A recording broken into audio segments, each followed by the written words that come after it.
Good afternoon, Bradley here.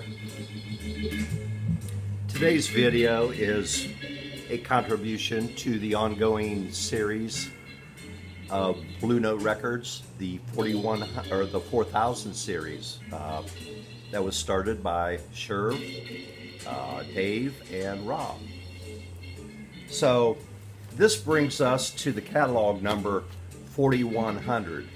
So this is the 100th record, Blue Note record in that series. And I will add, at this point, Sherv and Dave and Rob are taking a little break. Give or take 3 weeks, they probably will not be making any of these videos. They need a vacation, a summer vacation.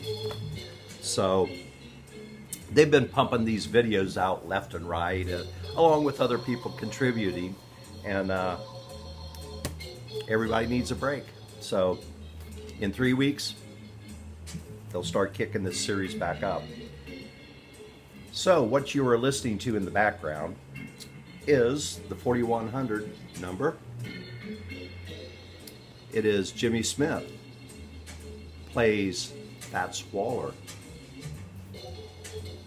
Now this was recorded and released in 1962. So this was getting towards the very end of Jimmy Smith's association with Blue Note Records. In this year, 62, Jimmy Smith would go to start recording with Verve Records. But before he would leave, he would record, I think, maybe 4 other Blue Note albums other than this, but most of them were released a few years in the future. So basically, this is one of the very last that was recorded and released before he moved to Verve. This is an organ trio. I will show you the rear. Now you've got Jimmy Smith, of course, on organ, Quentin Warren on guitar, and Donald Bailey on drums. Now Quentin Warren, if you remember the name Butch Warren, Quentin was Butch's uncle, and Quentin played guitar. Butch played bass. So Donald Bailey, he appeared on many of Jimmy Smith's albums, and Quentin Warren appeared on, I don't know how many, I think quite a few. I know he would play with him live lots of times. So, like I said, this was getting towards the end of Smith's association with Blue Note. So I'll just give you a little background on Jimmy Smith, not too much because I think everybody kind of knows the whole story. From Philadelphia, 1953, he bought his first Hammond B3 organ. He rented a warehouse in Philadelphia for a year and spent that time perfecting his organ playing techniques. The Hammond B3 could be a little intimidating at first. Of course, 2 manuals, loads of drawbars, switches, buttons, bass pedals, and even the volume pedal you use quite a bit to help shape your music. But anyhow, he spent that year and he did a really good job of perfecting his technique. Okay, Jimmy Smith plays Fats Waller. Who's Fats Waller? I knew hardly anything about Fats Waller. I knew the name. So I had to read up. Had to do a little studying for this. Fats Waller, born in the early 1900s, died in 1943, and fairly young age, actually. And Fats Waller was an excellent musician, but he was more of like an entertainer, complete entertainer. Think of Louis Armstrong. Louis was actually, he was more than a trumpet player. He was a super trumpet player, but he had that aura about him, and that's what Fats had. And Fats would write a lot of songs, and sometimes he would sell these songs for X amount of money to other people, so he didn't retain the songwriting credits. But actually, I think Fats wrote one of my favorite songs, "Sunny Side of the Street." But his name, I don't think, appears on the songwriting credits. So, now to put it into perspective, he would sell these songs for maybe $100, $200, $500, you know. And when you hear those amounts, you think, man, was he getting screwed. But just keep in mind, that was like, I'm just going to say 1938. So in 1938, $500 was worth, in today's money, slightly less than $10,000. And $100 was worth slightly less than $2,000. So he was making money. He was making a good living. And I did come across briefly a short story, and it said in 1926 Fats was playing at a gig in Chicago. After the gig, he went outside, and 4 men pulled up in a sedan, and at gunpoint they forced him in, and they took him to a speakeasy that was run by Al Capone. Al wanted Fats Waller to play that night later on. Kind of like an offer that you just couldn't refuse. But, you know, back in those days, Capone and some of them gangsters, I mean, they paid really good money to the musicians. But it was kind of like in Vegas, you know, whatever you hear does not leave this club. And that was understood. So, so I'll just go ahead and get with these songs here. Now there are 7 songs on this album.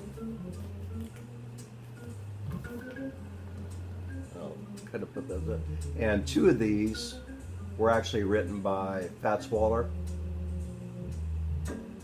But all of these songs were kind of like associated with Fats Waller. He would play these at his gigs and recordings or whatever.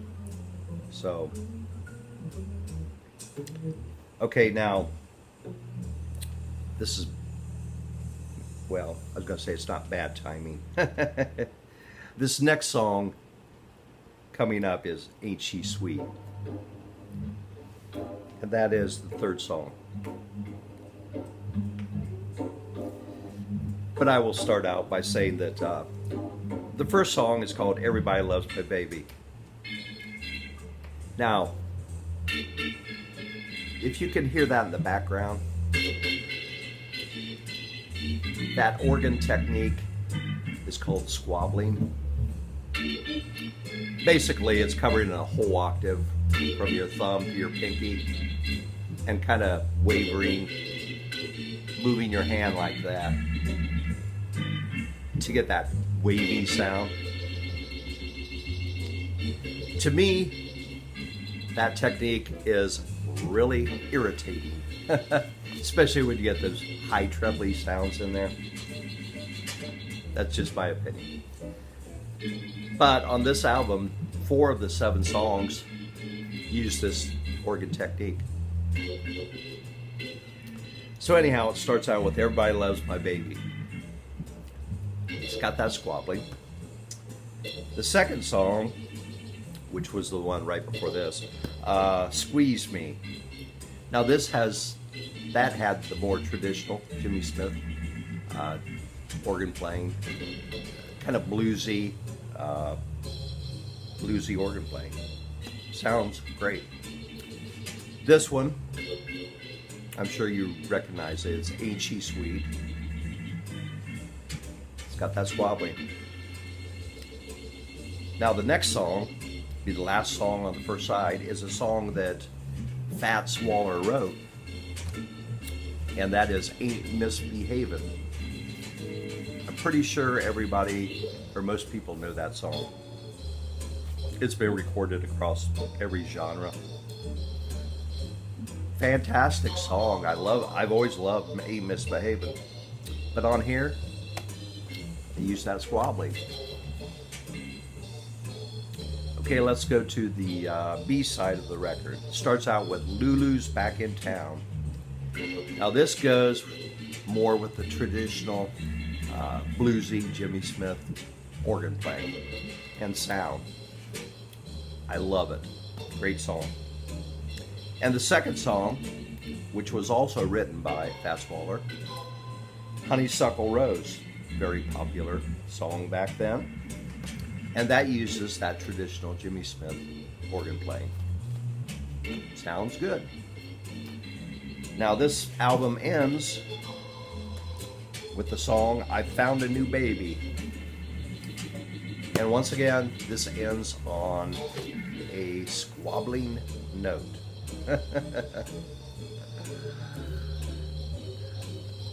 So this album, Jimmy Smith plays Fats Waller.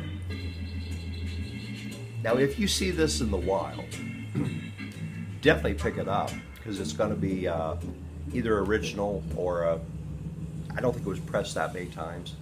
So for your collection, pick it up. But if you're into your buying your first organ trio album, do not buy this. I think that would probably turn you off to organ trios just because of that sound. Now, if you're a casual Jimmy Smith fan, maybe you have 2 or 3 albums, you're probably not going to seek this album out either. I wouldn't recommend it.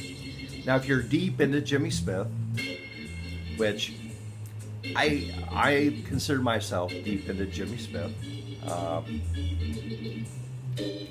it would be a good addition to your collection. And like I said, if you see this in the wild, well, just pick it up. But don't go out of your way. I hate to say that about a Jimmy Smith album, but it's not one of my favorites. So anyhow, on that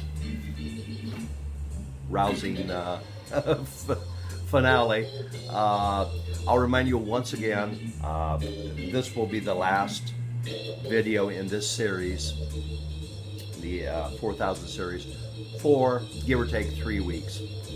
The boys are going to take a well-deserved vacation. So I'd just like to thank everybody for watching this video, sticking through with it, and I hope to see you the next time. So have a good day.